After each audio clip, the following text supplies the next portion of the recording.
Bueno, dentro de algunas cirugías urinarias o renales que podemos mencionar, tenemos las que tienen que ver con las urolitiasis, o sea, con la presencia de cálculos renales, o las nefrolitiasis, cuando en cualquier espacio se pueden localizar eh, los cálculos. Entonces, cuando hablamos de urolitiasis decimos que es la presencia de cálculos en las vías urinarias y el riñón, que se forman por el aumento de oxalato de calcio y urea en la orina. Entonces se encuentran localizados en cualquier lugar desde el riñón a la vejiga y varían fundamentalmente de tamaño. La presencia de cálculos renales ocurre con más frecuencia en personas que consumen poca cantidad de líquido. Favorece fundamentalmente el éxtasis urinario, que lo tenemos en cuenta como factor de riesgo cuando hay poco consumo de líquido, cuando las personas están mucho tiempo sentadas o acostadas, cuando hay antecedentes de infección urinaria, cuando hay inmovilidad y fundamentalmente los pacientes y personas que están en reposo. Vamos a tener en cuenta la valoración de enfermería en el caso de cálculos renales.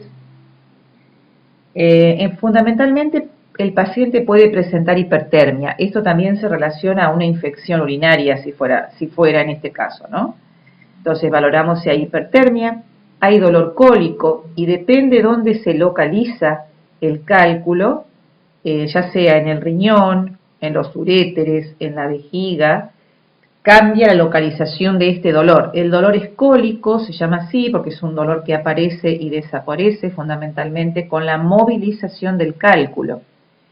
¿Qué produce un cálculo? Generalmente puede producir una presión hidrostática y esto produce presión intraabdominal, eso produce el gran dolor. En algunos casos puede haber hematuria y sobre todo si los cálculos no son romos, sino que tienen algunas puntas que pueden ir lesionando las paredes de los túbulos, pueden ir lesionando las paredes de los uréteres y como lesionan, pueden lesionar algunos vasos o capilares muy pequeños y producen la presencia de hematuria. La hipertensión arterial, sabemos que cuando la persona, por ejemplo, al tener una obstrucción en algún espacio y no orina, aumenta la tensión arterial y por ende hay una retención urinaria. Respecto del tratamiento de los cálculos renales, o sea, de la urolitiasis, si el cálculo no se expulsa espontáneamente, luego de una gran ingesta de líquido, ya sea por vía endovenosa o por vía oral, lo que se debe hacer es un tratamiento para eliminar estos cálculos por otra vía. Y en este caso vamos a tener en cuenta lo que es la litotripsia extracorpórea, que es por ondas de choque, o la ureteroscopía, y a través de la ureteroscopía se pueden triturar y expulsar o eliminar los residuos de este cálculo. Fundamentalmente cuando hablamos de litotripsia extracorpórea, que son por ondas de choque, son ondas energéticas que van direccionadas específicamente sobre la localización de donde está el cálculo renal. Este cálculo se tritura de alguna manera o se rompe por estas ondas de choque y luego son eliminadas a través de la eliminación urinaria. En el caso de que el cálculo sea más pequeño, se puede extraer por un endoscopio, se hace una ureteroscopía, se localiza perfectamente el cálculo, se puede extraer el cálculo de la zona donde esté colocada, siempre que sea un cálculo pequeño, a través de esta endoscopía uretral. Fundamentalmente, los cuidados de enfermería tienen que ver con el alivio o calmar el dolor, porque siempre una intervención obviamente duele, y hablábamos de un cólico renal, fundamentalmente lo que produce es un dolor muy intenso, el control de signos vitales, porque puede el paciente estar hipertenso, y acá una cosa básica es controlar la eliminación urinaria. ¿Cómo vamos a saber si este paciente, después de una litotripsia o de una ureteroscopía, elimina los restos de cálculos? Va a ser a través de la filtración. Se lo va a educar al paciente o mientras esté internado, se va a colar la orina a través de una gasa. Entonces se lo hace orinar en un recipiente donde se pueda colocar una gasa y se pueda filtrar al menos las primeras 24 o 48 horas la orina para ver si los restos de cálculo que han sido triturados son eliminados. Y otra cosa muy importante es educar para la ingesta de líquido. La importancia del aumento de líquido hace que haya mayor circulación, mayor hipoperfusión renal, mayor eliminación urinaria y por ende va a haber mayor arrastre de estos elementos o residuos de cálculos que pudieron haber quedado luego del tratamiento.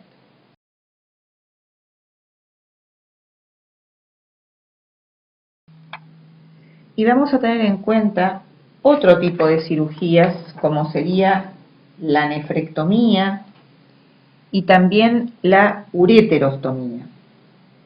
En el caso de la nefrectomía, cuando hablamos de casos severos de una afección renal, como por ejemplo un tumor, un cáncer renal, donde se debe extirpar el riñón afectado y se deben colocar sondas necesarias para la excreción de la orina. En este caso, si se extirpa un solo riñón, se coloca obviamente una sola sonda y esta sonda o este drenaje se va a llamar sonda o drenaje de nefrostomía. Este drenaje va a estar introducido en el riñón para la desviación temporal o permanente de la orina. Vamos a ver ahora en la diapositiva que continúa cuáles serían los cuidados de enfermería específicos en el sondaje o en la sonda de nefrostomía. En este gráfico vemos lo que es una sonda de nefrostomía y cómo iría colocada. Si ven a la derecha, ven que está colocada dentro del riñón. Fundamentalmente, esto se hace por punción percutánea a través de la piel. Se coloca el tubo de nefrostomía y este va conectado directamente a una bolsa colectora. O sea, esto evita que la orina no tenga conducción para la excreción. Por lo tanto, se coloca esta sonda con esta bolsa, que es una bolsa de urostomía. Fíjense que la bolsa en la parte inferior tiene un pico, por lo tanto se puede drenar la orina. Y acá es importante educar al paciente con respecto del vaciado de orina de estas bolsas. Los cuidados de enfermería de este tubo de nefrostomía son sumamente importantes y dependen mucho de enfermería. Esto se debe conectar a un sistema cerrado de drenaje, como cualquier drenaje urinario. En estos casos siempre es un sistema cerrado, se considera un sistema estéril, y fundamentalmente porque esta sonda está directamente colocada en el riñón. Hay que controlar signos de hemorragia, por si en este drenaje encontramos resultados de sangre, hay que avisar inmediatamente al médico, porque seguramente ha quedado un vaso sin cauterizar y eso produce la hemorragia, produce la hematuria. Verificar la permeabilidad del tubo es sumamente importante, comprobar siempre que esté drenando orina, porque pensemos que hay una perfusión permanente en el riñón, o sea, todo el tiempo hay producción de orina. Ahora, también tenemos que estar seguros de que esa orina se está eliminando, si no lo que produce es una nefrosis, una hidronefrosis, porque no tiene dónde eliminarse o dónde depurar y excretar la orina. Si se desacomoda este tubo, que es un tubo muy fino que va conectado a esta bolsa colectora de urostomía que dijimos, solo quien puede reinsertarlo en el lugar es el médico, que lo va a hacer seguramente a través de un ecógrafo para colocarlo en el lugar exacto. O sea, enfermería, si el drenaje se desconecta o se sale, no lo puede introducir. Eso se avisa y lo hace el médico. No es cuando se sale una sonda vesical que enfermería puede cambiar la sonda vesical sin ningún tipo de inconveniente. En este caso no, porque sabemos que es un drenaje que está en el riñón. Nunca se debe pinzar, tengan en cuenta esto, permanentemente debe estar por gravedad y debe drenar libremente porque puede producir lo que vimos anterior cuando no funciona este drenaje. Tampoco se debe pinzar por el mismo motivo. En el caso que haya una pequeña obstrucción y no tengamos drenaje permanente o que veamos que la sonda no está permeable, lo que se puede hacer es lavarlo con agua a temperatura de la orina, no más de 10 centímetros cúbicos de agua, generalmente tibia. Obviamente esta solución debe ser estéril. se trata de introducir un poquito de esta solución en esa sonda para ver si la sonda se destapa, porque puede tener un pequeño coagulito que obstruye el pasaje de orina. Fundamentalmente importante es educar para que ingiera abundante líquido. Dijimos que esto va limpiando, si hay algún tipo de coagulito lo va eliminando, eso es importante, ingerir líquido. Si hay un tubo supuestamente en cada riñón, porque hay que desviar la orina, supongamos, en algún caso, siempre se debe controlar cada cantidad de líquido que se excreta por separado y se registra por separado. O sea, debe tener 2 bolsas colectoras, o una si tiene una sola sonda de nefrostomía, y se debe controlar características, cantidad y registrar todas las veces estos datos son importantes.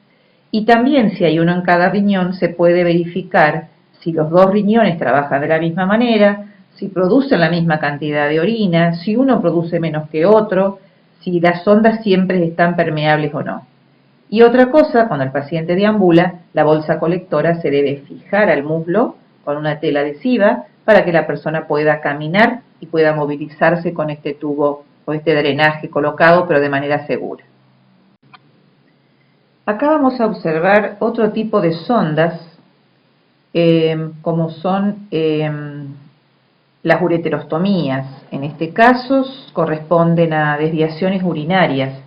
Fíjense que acá tenemos una ureterostomía bilateral.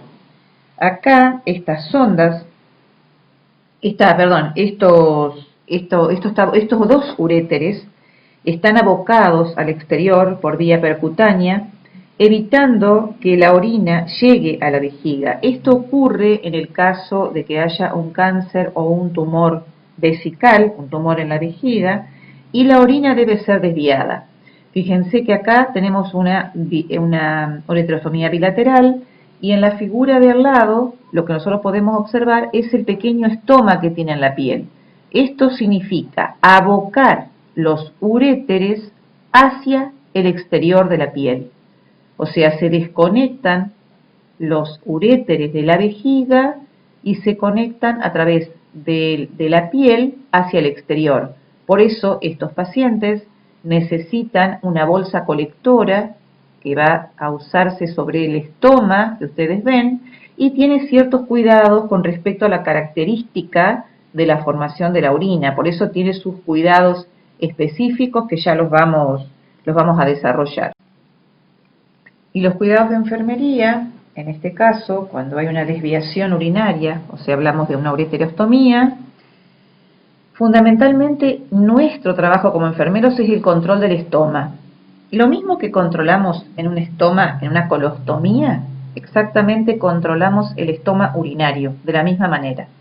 El color del estoma, que debe ser rosado o rojo, la permeabilidad, que no haya, o sea, que esté permeable, que siempre esté drenando orina, que no tenga edema, porque el edema dificulta la eliminación urinaria, y que no esté de color oscuro, negro, porque podemos hablar de necrosis. Entonces, esta observación es diaria, es en todos los turnos, como también el control urinario. Ni bien el paciente sale con la bolsa de urostomía y con este estoma, hay que controlar la eliminación urinaria cada hora. Y la eliminación cada hora dijimos que tiene que ser alrededor o más de 30 centímetros cúbicos por hora. Debemos cuidar la piel, periestoma, porque se irrita con mucha frecuencia, porque hablamos de la orina y de la acidez de la orina. Entonces se lesiona con mucha facilidad la piel, por lo tanto hay que mantenerlo seco. La bolsa debe estar muy bien colocada, muy bien fija, para que no haya pérdida de orina por alrededor y esto lastime o lesione la piel, porque fundamentalmente lo que más sufre el paciente es por esa irritación. Conectarlo correctamente al dispositivo de drenaje, porque esta bolsa va con una bolsa colectora de orina. Este dispositivo siempre dijimos que es un circuito cerrado, solamente lo abrimos para drenarlo. Entonces se le enseña al paciente cuando va a su casa que 1/3 de la bolsa es suficiente como para pensar en drenarlo. En el caso de que se deje a brocal con una bolsa colectora, como cuando va a estar internado, sin duda no vamos a colectar dentro de este dispositivo, dentro de la bolsa, pero sí cuando se levante, cuando deambule, cuando se vaya a su hogar, hay que educarlo con respecto a al drenaje de esta bolsa. En la bolsa la parte inferior tiene un obturador que se puede cerrar, avisarle al paciente que cuando tenemos un tercio en la bolsa de orina ya hay que drenarlo. Entonces se abre la parte inferior de la bolsa, se drena la orina y se vuelve a obturar. En el caso que el paciente se acueste y a la noche puede colocarlo directamente en una bolsa colectora de orina en el caso de que haya ingerido mucha cantidad de líquido. Lo ideal siempre es educarlo durante la actividad que tenga diaria. Si el paciente tiene que salir o hacer alguna actividad, algún trámite, educarlo para que tome menos cantidad de líquido en ese horario, una hora antes, vaciar la bolsa antes de salir para que no tenga después la incomodidad de tener la bolsa de orina llena. Bueno, en estas diapositivas vemos un reemplazo de vejiga con un segmento de ilion. En este caso los uréteres no se abocan al exterior, sino que se reemplaza o se coloca un reservorio de vejiga que se utiliza generalmente ilion.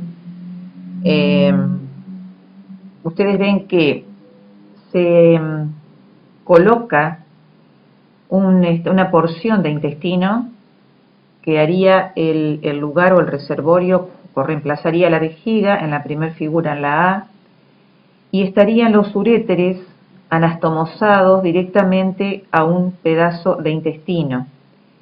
Fíjense que en la figura A lo que nosotros podemos observar es que se encuentra el reservorio que hace de vejiga, pero el paciente conserva una porción de uretra. Eso es importante porque el paciente directamente desde ese reservorio, si se le conserva el esfínter, va a poder orinar de una manera un poco más normal, digamos. En la figura B también vamos a ver una anastomosis de una porción de intestino, pero este tiene un abocamiento hacia afuera, están los dos uréteres y en vez de abocarse a la uretra, fíjense que también sale por línea cutánea hacia el exterior y en este caso también debe tener colocada una bolsa de urostomía. Vamos a ver un poquito en la figura que continúa otro tipo de desviación urinaria y después finalizaríamos ya con los cuidados de enfermería para estas desviaciones. Lo que observamos aquí es una ureterosigmoideostomía. Ustedes observan que los uréteres están abocados directamente al colon sigmoide. Entonces se implantan estos uréteres en el colon y la micción va a ocurrir a través del recto. Esta es una de las cirugías más traumáticas, por así decirlo, y las más incómodas del paciente, porque va a eliminar orina y también materia fecal. Entonces es sumamente importante. Esto se utiliza solamente cuando no tienen ninguna otra alternativa, cuando el cáncer ya ha sido metastásico, en algunos casos que también toma otros órganos, y la única solución, cuando no se puede hacer un reservorio de orina como con un pedazo de intestino, en este caso lo único que se puede hacer es abocar los dos uréteres al colon sigmoide. Vamos a ver ahora los cuidados que son importantes de enfermería con respecto al preoperatorio y el postoperatorio en este tipo de cirugías. Respecto de los cuidados de enfermería, es fundamental la participación de los enfermeros en el cuidado, en la enseñanza para el autocuidado, y vamos a dar inicio con lo que es el preoperatorio. Cuando estos pacientes son sometidos a una cirugía, previamente se debe preparar este intestino, que se va a utilizar como reservorio, que va a reemplazar una vejiga. Por lo tanto, tiene una preparación importante para evitar justamente, como el intestino tiene suficiente cantidad de bacterias, acá lo que hay que prevenir es que estas bacterias, de manera retrógrada, pasen a los uréteres, justamente produzcan una infección renal. Entonces es sumamente importante la preparación previa, o sea, esto implica una dieta líquida días antes para disminuir justamente todos los residuos intestinales. Una administración de antibióticos para reducir la cantidad de bacterias intestinales, esto es por varios días previos. Igualmente las enemas evacuantes, esto es para limpieza intestinal.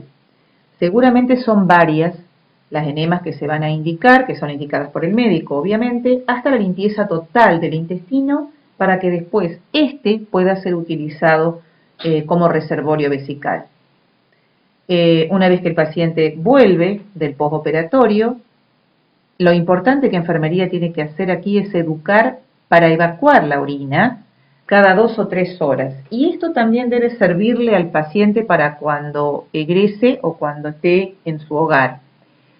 Acostumbrarse a diferenciar lo que es la eliminación urinaria y la eliminación fecal. Ustedes saben que al estar los uréteres abocados directamente al colon, es fundamental que va a eliminar, o sea, orina y materia fecal por el mismo lugar, o sea, por la zona anal.